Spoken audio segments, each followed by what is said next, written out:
babies, crime, the sacrifice of 200 caterpies, more babies, overcoming sensory deprivation, spending all of my money on supplements.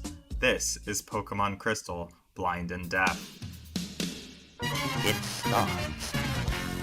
The idea of a blind-deaf Pokemon run is to construct an input sequence that will nearly always beat the game. That means solving the game accounting for all possible DVs or IVs, AI move choices, critical hits, random status conditions, and other RNG-based phenomena. It is distinct from a tool-assisted speedrun as there is no manipulation of the RNG and no online human interaction. It's just a list of timed button presses written one by a man in a dark room. These runs began with Martsnack, who found a sequence that could beat Pokemon Fire Red and Leaf Green in about 100 hours with 99% success. He implemented it on an emulator, and I then implemented the sequence in hardware using an Arduino Due to control a Game Boy player, and that's the entire history of blind and deaf Pokemon runs. Until today. I decided that it would be interesting to attempt this challenge in other Pokemon titles, each of which will offer their own respective challenges. Pokemon Blue, Green, Red, and Yellow are likely not possible without glitches because of the dreaded Gen 1 miss. This is a feature where every move has a 1 in 256 chance to miss or fail, even if its accuracy is 100%. A run in Pokemon Fire Red or Leaf Green is the closest we can get to a Gen 1 run, and that's old news. So the next natural step is the second generation. Pokemon Gold, Classic. Silver, Let's keep going. Classics. and Crystal Classic. I haven't played it yet. do not suffer from the Gen 1 miss, and thus they are the oldest Pokemon games for which a blind and deaf run is reasonable to attempt. I decided to go with Crystal because I haven't played it yet. I was able to achieve success in defeating the Pokemon League blind and deaf on emulator, specifically MGBA because unlike World of Warcraft, it works seamlessly on Void Linux. This took about a month of work, with the final time being only about 38 hours. Because there are now at least 3 videos of blind and deaf Pokemon runs, by law, this is now a thing. A lot of the strategies in this run are similar to those used by Martsnack and Fire Red, or identical, so I won't explain those in too much detail. Instead, I want to focus on some of the most interesting battles and differences between the two runs. Gen 2 games have a notoriously stupid difficulty curve because the first 3 gyms are pretty difficult, but gyms 5, 6, and 7 can be completed in any order, so the levels change very little for a large chunk of the game. There are a lot of overworld trainer battles, so the game feels like a bad joke for a long while. As a result, there are a handful of battles that lead to significant problems. These are Rival 1, Faulkner's Whole Gym, Rival 2, Whitney, and Elite 4 Karen. Oh, also kind of Youngster Mikey and Youngster Joey. As some very important ground rules that are obviously standard in the blind and deaf community, I've decided to avoid free level mechanisms like the daycare as much as possible, and I have not abused any glitches. With that, let's get into it.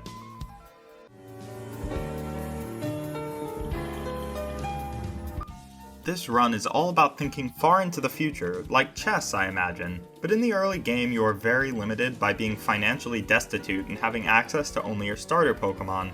For a while, we can only think like 2 steps ahead, which is like chess when I play it. To start, we have to pick Totodile because it's the only starter that knows a 100 accuracy move, Scratch. Avoiding random encounters while moving through the grass uses the same method as in Leaf Green, where the start menu is opened and exited if not in battle, and you just run away if you're in a battle. Unfortunately, once again, there is a possibility that your Totodile is very slow and fails to run away. This is the only low probability event that may actually end the run. To mitigate this probability, you can lie to Professor Oak and start the game in the morning. Starting at night means Hoot Hoot, which are very likely to outspeed you, will spawn in the grass with high probability. The first battle in the game is Rival 1, whom you technically do not have to beat to continue playing the game. However, you do need to beat him in the blind and deaf run. This is because while it is extremely unlikely, a sequence of max damage roll critical hits from either Youngster Mikey or Youngster Joey will knock out a level 5 Totodile, even if you have potions or a berry. Defeating Rival 1 with absolute certainty is just barely possible. On max damage roll crits, Chikorita can 3-shot Totodile, but cannot 1-shot. For all possible move choice trees and DVs, Totodile can knock out Chikorita in at most 13 uses of Scratch. This means that with a berry and 10 potions applied every second turn, you can beat the rival. 10 potions is the maximum possible at this point in the game, so this was obviously designed by the devs to make blind and deaf runs possible. This requires spending every cent you have in the Pokemart, as well as finding some hidden potions in the overworld. But once you have them, Rival 1 falls, Totodile hits level 6, and Mikey and Joey are no issue so long as we hit the Pokemon Center between them. Making our way to Violet City, we avoid Bugcatcher Wade, our true rival. We walk through this wandering NPC, go and sell off all our items. This is because we can't be sure if we used up all of our berries or potions in the last few fights, and we want the item menu to be 100% predictable. The trainers in Falkner's gym are the next major hurdle because they have Pidgeys with Sand Attack. Having lowered accuracy is not an option, so we have to be able to outspeed and one-shot every Pidgey. There are a number of trainers in Sprout Tower we could grind against, but Grass is super effective against us, and we actually can't guarantee a single victory here until a much higher level. If you recall from Martsnack's video or my last video, the solution to a similar problem with Brock's gym was to grind to level 34 against Bugcatcher Doug, dying over and over again to his second Pokemon while slowly gaining experience 50 XP at a time from his first Pokemon. This process, called Doug Cycles, took about 40 hours. Incredibly, a nearly identical option exists in Generation 2, Wade Cycles. Wade has 2 Caterpies that we can beat with 100% certainty for 44 experience, and then a Weedle with Poison Sting that can defeat Totodile. To beat Falkner and his trainers just requires us to evolve into Croconaw, which occurs at level 18. 77 Wade Cycles puts us just on the boundary, and the first trainer in Falkner's gym has a Spearow who does not know Sand Attack, so we can evolve on him. From here, Falkner's gym is a walk in the park.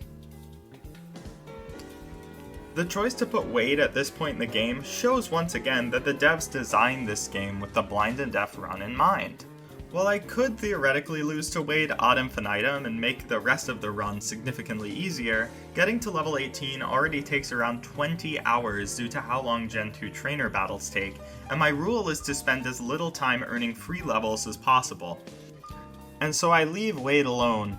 He has defeated me 77 times, and he could live his life, infinitely standing still, knowing that he has never failed. He deserves it.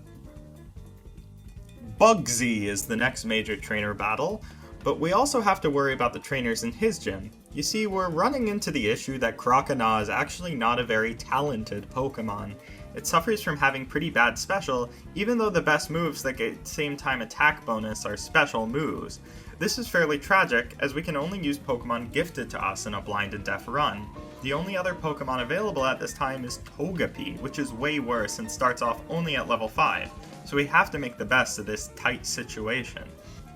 To handle this, we grab some bitter berries, which have respawned because a full day-night cycle has completed since we first met Wade. We also grab a Cure berry, an X-Attack, and defeat a large number of trainers along the way. We buy a few antidotes, do the Slowpoke well, and then use some of the berries and antidotes in fighting up to Bugsy. We need an X-Attack and a berry to defeat his Scyther, but it's not a real big issue. But the first really interesting trainer is Rival 2. Kevin starts off with a Ghastly, which could theoretically paralyze Croconaw with Lick, or put it to sleep with Hypnosis. That means that no one berry could account for both possibilities. We also have to worry about his Bayleaf, which could one-shot Croconaw on a max damage roll crit. This means we need to one-shot Bayleaf, which is nowhere near possible with even the best Croconaw. We need an extreme strategy. Even the worst Croconaw could shot Bayleaf, meaning that after setting up 6 X attacks, the maximum, we could theoretically defeat the rival. We can't set up the X attacks against Ghastly because of the possible status conditions, and the same goes for his Zubat, who knows Supersonic. It feels like a lost cause, but we have one more easily forgettable tool in our arsenal: Togepi. While Togepi is a little baby who is generally terrible at everything and appears to have absolutely no value, it is actually the tankiest Pokemon. It's a normal type, so none of Ghastly's ghost type moves can damage it. The only thing it can do is put Togepi to sleep with Hypnosis, which does no damage and only further stalls the battle. Reciprocally, none of Togepi's normal type moves can hit Ghastly, leading to a terrible standoff. If we can waste all of Ghastly's power points by making it flail around uselessly at Togepi, it will start to struggle. Struggle will quickly kill Togepi because Togepi is not very good at all, while slowly doing recoil damage to Ghastly. The only issue is that Togepi doesn't have enough power points itself to stall Ghastly out, unless we go back and get Flash from Sprout Tower and Swift from the basement of Union Cave. This makes Togepi a power point powerhouse, and none of its moves really do anything to Ghastly. This lets us knock out Togepi, but also struggle locks Ghastly. Once Togepi dies, we can be sure Croconaw has nothing to worry about. Tanking struggles, I can X-attack 6 times and then crush the rest of Kevin's Pokemon team. Easy.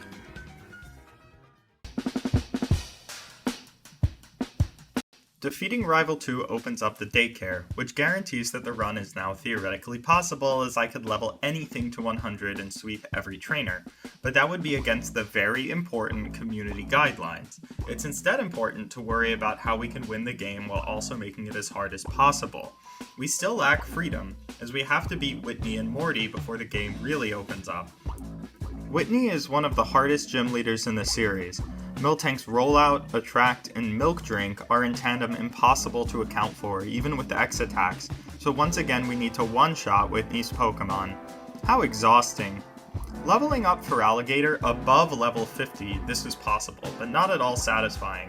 Feraligatr also isn't particularly useful in the late game due to its aforementioned lack of talent. Instead, I look to a new Pokemon at my disposal. Namely, I can purchase Abra from the Game Corner for a pretty large sum of money. Abra cannot be fully evolved in the Blind and Deaf run, as it evolves by trade. It can evolve into Kadabra though, which has an extremely high special attack stat for a not fully evolved Pokemon. I will purchase this second baby. Kadabra also has a second massive bonus that's somewhat unique to the Generation 2 games. Classic. A versatile move pool. It learns the massively powerful Psychic, but can also learn the elemental punch moves, Thunder Punch, Fire Punch, and Ice Punch, which I can buy at the Goldenrod department store. Despite the fact that these are literal punches, they're actually special attacks moves rather than physical attack moves. This is because in Gen 2, whether a move is special or physical depends on the type of the move. Fire, Ice, and Electric type are all special types, so these punches do massive damage coming from Kadabra. I can buy multiple copies of each of these TMs at the department store, which means I can mix and match any combination of them necessary for a given fight, so long as I have the cash. This requirement is actually non-trivial, as I'm cash limited. Unlike in Fire Red, there's no free money trick, so I do have to be careful, but if I'm smart, I can have very broad type coverage. Mixing a bit of switch training with just 2 hours in the daycare, I can one-shot Whitney with Kadabra. This is the only time spent in the daycare in this run, which is shocking compared to the 50 combined daycare hours on the Fire Red run. From here on, the rest of the game starts to feel easy. Kadabra is incredibly powerful, and defeating trainers gives more than enough experience to keep me in 1 or 2 shot range of almost every Pokemon in the game. Morty and Chuck are weak to Psychic type, Bryce is weak to Fire Punch, and Claire is weak to Ice Punch. A little bit of extra trainer experience evolves Croconaw into Feraligatr, whose Dig and Surf easily knock out Jasmine's team. In the few cases where one-shots are not possible, Berries and X Specials usually do the trick. While some trainers in this part of the run do require a little bit of strategy, it's mostly pretty easy. Even the majority of the Pokemon League is a sweep with the punching Kadabra. However, don't be lulled into a false sense of security. There is still one trainer that is harder than any before her.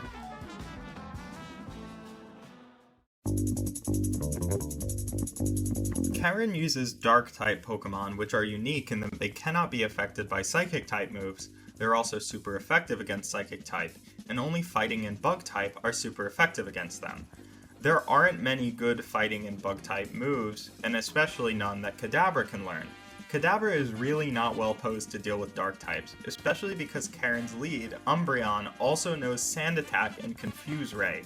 Even if I use all possible rare candies and vitamins, I cannot guarantee a 2-shot on Karen's Umbreon. If I did manage to get past Umbreon, I would have to face her Houndoom, who can one-shot Kadabra and has a high defensive stat. To make things even worse, Karen has a max potion that she can use on Houndoom. I really don't want to go back to the daycare, which would take dozens of hours to ensure a sufficiently high level to defeat Umbreon and Houndoom with Kadabra alone. This is also boring and not hard enough.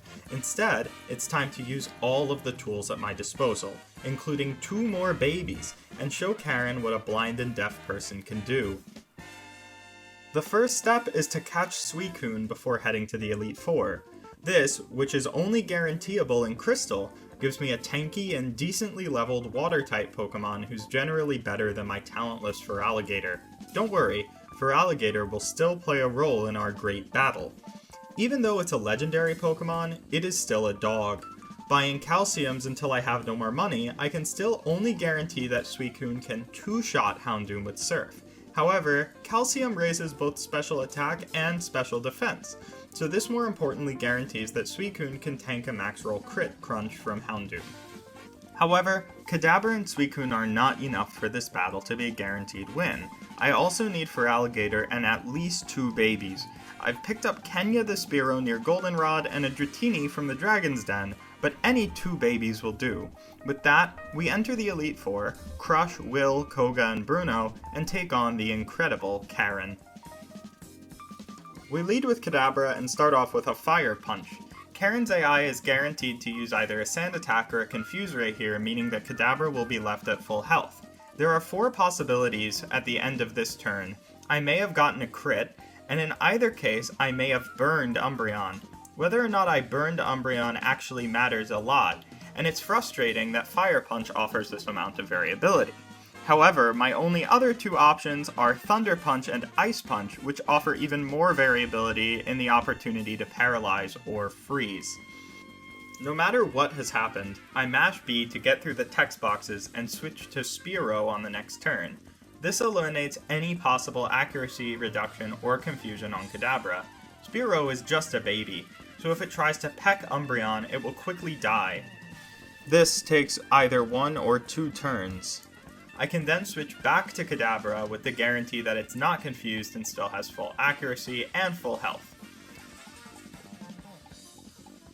A second Fire Punch from Kadabra leaves me in way more possible states. If I got a crit on the first turn, whether I burned or not, I'm guaranteed to kill him on this turn. If I didn't get a crit on the first turn, there's 2 possible cases.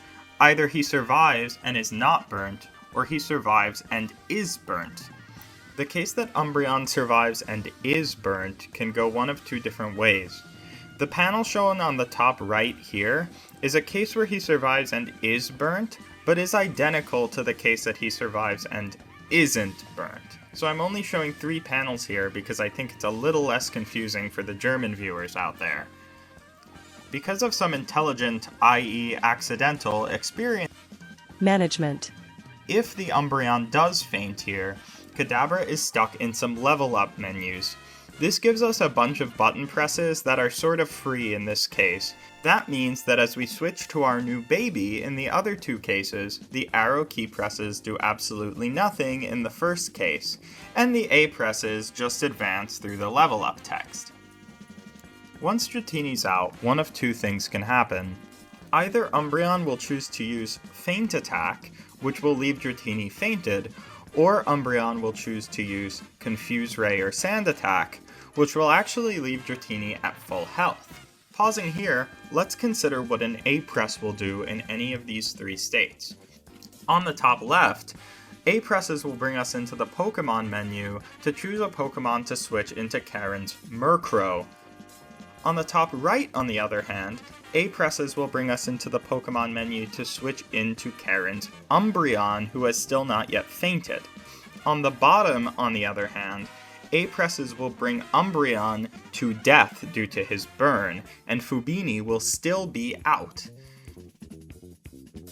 Let's consider what will happen here when we press B. On the top left, we will exit the Pokemon menu, as Brian is already out and has full health. On the top right, pressing B will do nothing, as we don't currently have a healthy Pokemon out and we do actually need to choose a new dude. On the bottom, pressing B will just advance through Kadabra's level up text. Let's consider what 3 down presses and an A press will do.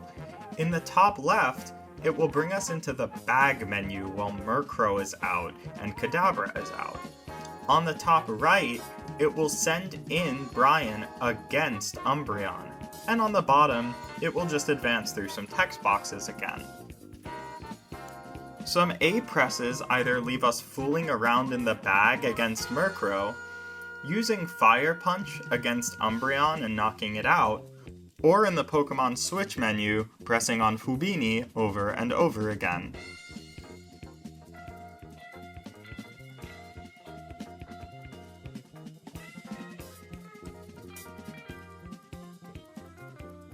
After a series of A presses, let's consider what happens if we again press down 3 times.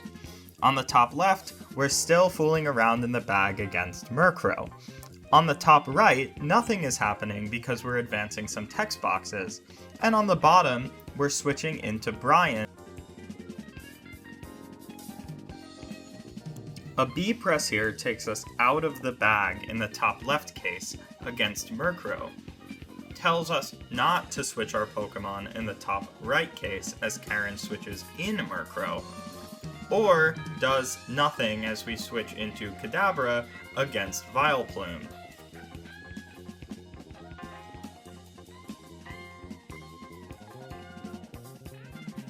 A, up, A, followed by a series of B presses, has no impact on the top left state as we enter the pack, fool around, and exit the pack. On the top right state, we just advance through some text boxes, and on the bottom state, we use Psychic against Vileplume. That's a one-shot.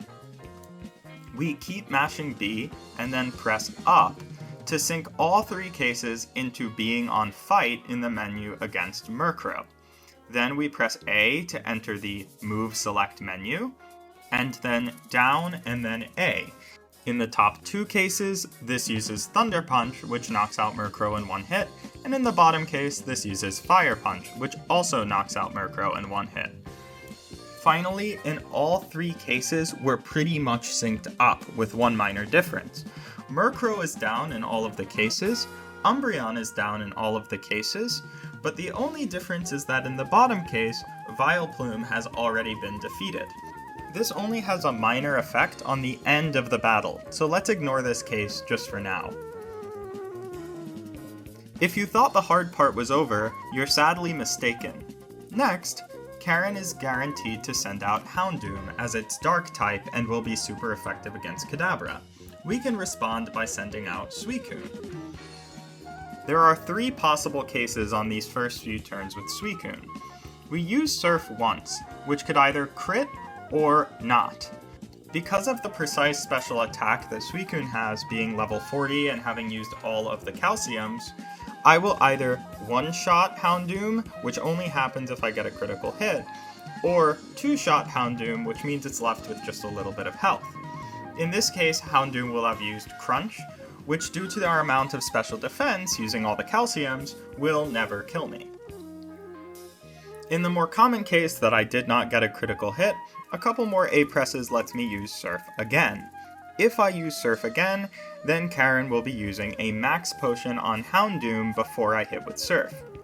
Unfortunately, this second Surf gives me another chance to crit. So in the top left case, I've hit on the second try and Houndoom is down. In the top right case, Houndoom is also down because I crit on the first turn, but I'm a few more text boxes advanced. In the bottom case, Houndoom is still alive with a little bit of health. In the top 2 cases where I didn't defeat Houndoom, I can't just go for a second Surf to try to knock him out. This is because there's a pretty good chance that Houndoom outspeeds Suicune and just kills Suicune with a second Crunch. In this case, I want to switch to another burner Pokemon. While Togepi would probably be better here, I've decided to use Rufio, my original starter Pokemon, because I feel some sort of emotional attachment to the idea of forcing him to faint. In the bottom right case, where I crit on the first turn, I want to enter the Pokemon Switch menu and just hit Multisanti the Suicune a bunch of times to make sure nothing happens. Having switched to Feraligatr on the top, I'm now in one of 4 possible positions. Either I've switched to Feraligatr and it hasn't been killed by the Houndoom, or I've switched to Feraligatr and it has been killed by the Houndoom. Then on the bottom, I'm either in the Will Bingus Change Pokemon menu, or I'm in the Bingus Changing Pokemon menu, clicking on Multisanti over and over. Whether or not Rufio was knocked out here actually makes very little difference, as just hitting A twice will wind up forcing him to use Surf and dying to Houndoom immediately, so I'll switch back down to just 3 cases to make it a little easier to see what's going on. A few A presses puts us in one of a few cases. No matter what, I'll be in the Pokemon Swap menu, either swapping into Multisanti over and over again on the top in the case that Houndoom has fainted, or swapping into Rufio over and over again in the case that Houndoom has not fainted. In both cases, I actually want to swap into Brian the Kadabra, but because I'm on different positions in the Pokemon menu, it's challenging to see how I could do this. I have a very large brain, so I've specifically chosen the Pokemon order so that if I press up twice while I'm on Rufio, I'll end up on the cancel button. On the other hand, if I press up twice on Multisanti, I'll end up on Kenya the Spearow. Then pressing A will do one of 2 things. If Houndoom has already fainted, pressing A will bring up a text box that says that Kenya can't fight anymore. On the other hand, if Houndoom hasn't fainted and I'm on cancel, pressing A will do nothing. Bringing up no text boxes means that I can move around the directional pad and have no effect if Houndoom has fainted, and some effect if Houndoom hasn't. So I press down once, go to Brian, and press A. In the case that Houndoom has fainted, this brings me out of the Kenya text box. In the case that Houndoom hasn't fainted, this sends out Brian. Pressing up twice and then A sends out Brian in the case that Houndoom has already fainted, and in the case that Houndoom hasn't fainted, it does nothing. In all 3 cases, I can now use Fire Punch. In the case that Vileplume is out, this will one-shot, and in the case that Houndoom is out, because its health is quite low, this not very effective move will still knock out the Pokemon. In any of these 3 cases, Gengar gets sent out next. Against Gengar, I can one-shot with Psychic, and that means that the battle is over, in the top 2 cases only, and in the bottom case, Vileplume is out, who then gets knocked out by another Psychic.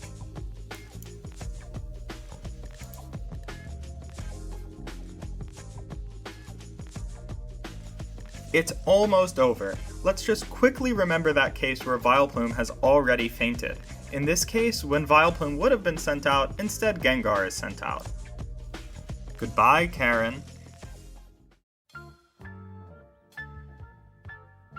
After Karen, we only have Champion Lance left. His team is totally shut down by elemental punches, like a dessert after a hearty meal. The credits roll. Kadabra has proven itself, as have many babies and 1 dog.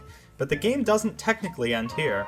While this is the end for this video, Pokemon Crystal also has an entire second half where the player can return to Kanto, fight 8 more gym leaders, and defeat Trainer Red. This battle will be harder than any before it, even Karen, and will take more time to plan out. But before then, there's one thing left to do. I push my fingers into my eyes. It's the only thing that slowly stops the ache. But it's made of all the things I have to take.